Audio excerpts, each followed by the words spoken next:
Our recent podcast episode was with Ben Rigby, Managing Director at Sporting Communities, an ethical, non-for-profit CIC. During the pod, we talk about Ben and his team engaging over 30,000 people in regular physical activity, how they've invested millions in the local communities, and much, much more. Here are the best bits to whet your appetite. You can find the podcast wherever you get your pods. So over the 10 years that we've been going, we've engaged with over 30,000 different people.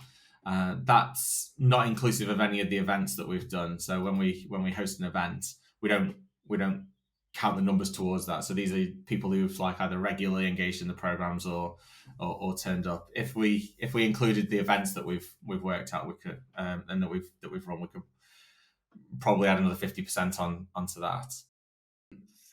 I think one of the things we need to do is actually go down and talk to the people that are inactive. I think that there's too many times when programs are put on for communities or for groups without that conversation, and not just a single conversation. It needs to be ongoing. They need to be involved in the process.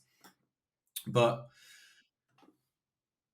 for me, having that fun side, having that social side is something that drives people forward a lot. And I've done a lot of work with friends and communities that are inactive, and having that connection and having that chance to sort of enjoy something without judgment is what keeps them involved.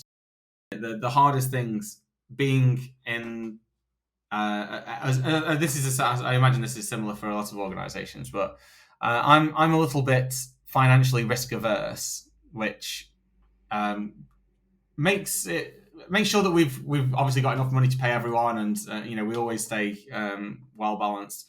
But I'm not so good at speculating for things, which is something that I'm having to learn as a leader to change.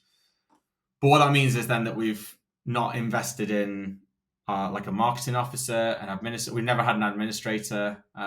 We've just invested into a finance officer for the first time. So being able to run the programs and the volume of programs that we're working at the minute without those sorts of what you would class as sort of key roles has been hard work.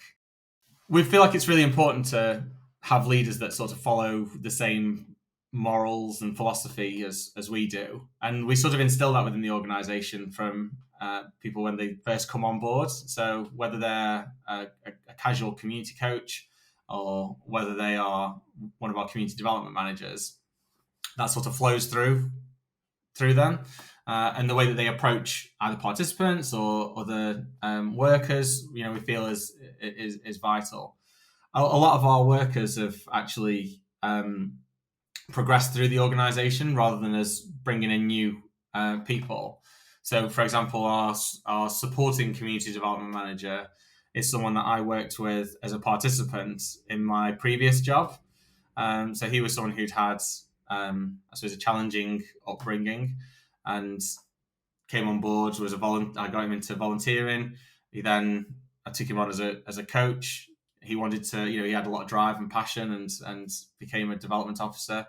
And we worked because he wanted to become a manager. We worked with him and on how he could improve his leadership skills, put him on some CPD, and then now he's our community development manager.